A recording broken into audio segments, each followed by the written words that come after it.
ஆரம்பம் அற்பமானாலும் முடிவு சம்பூர்ணமா. ஆரம்பம் அற்பமானாலும் முடிவு சம்பூர்ணமா. குறைவுகள் நிறைவாகட்டும், எல்லா குறைவுகள் நிறைவாகட்டும்.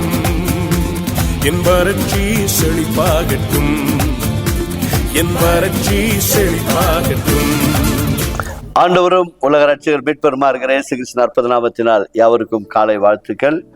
இன்றைக்கும் வாழ்வு தரும் உணர்வு வழியாக உங்களை சந்திப்பதில் மிக்க மகிழ்ச்சி அடைகிறோம். அதோடு மாத்திரமல்ல, ஒவ்வொரு நாளும் இந்த நிகழ்ச்சியை பார்த்து எங்களோடு கூட வேதத்தை எடுத்து வாசிக்கும்படி தாழ்மையோடு கூட கேட்டுக்கொள்கிறோம். அப்போஸ்தலர் நடவடிக்கை புஸ்தகம் 28ஆம் அதிகாரம் முதல் 5 வசனங்களை நாம் வாசிப்போம். நாங்கள் தப்பி கரை சேர்ந்த பின்பு அந்த தீவு பேர் மெலித்தா என்று அறிந்தோம். அந்நியராகிய அந்த தீவார் எங்களுக்கு பாராட்டின அன்பு கொஞ்சமல்ல. அந்த வேளையில பிடித்திருந்த மழைக்காகவும் குளிருக்காகவும் அவர்கள் நெருப்பை மூட்டி எங்கள் அனைவரையும் சேர்த்து கொண்டார்கள்.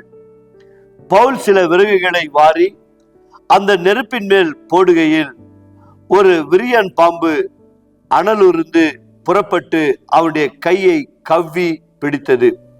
விஷப்பூச்சி அவன் கையிலே தொங்குகிறதை அந்நியராகிய அந்த தீவார் கண்டபோது, அந்த மனுஷன் கொலைபாதகன், அதற்கு சந்தேகமே இல்லை, இவன் சமுத்திரத்திற்கு தப்பி வந்தும் பழியானது இவனை பிழைக்க வெட்டவில்லை என்று தங்களுக்குள்ளே சொல்லிக் கொண்டார்கள். அவன் அந்த பூச்சியை தீயிலே உதறி போட்டு ஒரு தீங்கும் அடையாதிருந்தான். கிருபை உள்ள நல்ல ஆண்டவரே, உம்முடைய ஊழியக்காரனை நீர் உறுதிப்படுத்தும்படி, எந்த விஷப்பூச்சிகளும் ஒன்று செய்யாது என்பதை உறுதிப்படுத்தும்படி பரிசுத்த பவுலை ஆண்டவரே, அன்றைக்கு ஜனங்களுடைய அந்த தவறான போதனைகள் அவர்கள் கேட்டிருந்தபடியால் இவன் கொலைபாதகன், இவனை கொலை செய்ய வேண்டும் என்று சொல்லி அந்த விஷப்பூச்சி அவனை கவ்வி பிடித்தவுடனே இவன் இறந்து போவான் என்று நினைத்தார்கள். அப்பா, ஒரு தீங்கும் நடக்காதபடிக்கு அவன் இருந்தபடியால் அங்கிருந்து ஜனங்கள் எல்லாம் ஆச்சரியப்பட்டார்கள். அதுபோல இன்றைக்கு உம்மை ஆராதிக்கிற பிள்ளைகள் இந்த வசனத்தின்படியே உம்முடைய பிள்ளைகளுடைய வாழ்க்கையில அநேக தீமையான காரியங்கள் நிறைவேறினாலும் அவைகள் ஒன்றும் உம்முடைய பிள்ளைகளை சேதப்படுத்தாதபடிக்கு கர்த்தர் ஆசீர்வதிப்பீராக. இந்த நாளில் இந்த நிகழ்ச்சியின் வழியாய் இந்த டிசம்பர் 3ஆம் தேதி நாங்கள் இங்கே ஆண்டவருடைய வேதத்தை வாசித்து ஜெபித்து கொண்டிருக்கிறோம்.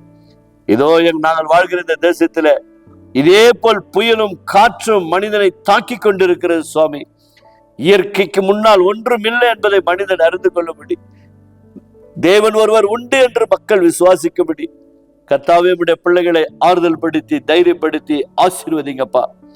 அவ நம்பிக்கைகள் மூட நம்பிக்கை எல்லாம் உங்களுடைய பிள்ளைகளை விட்டு நீங்க போகும்படியா ஜெபிக்கிறோம்.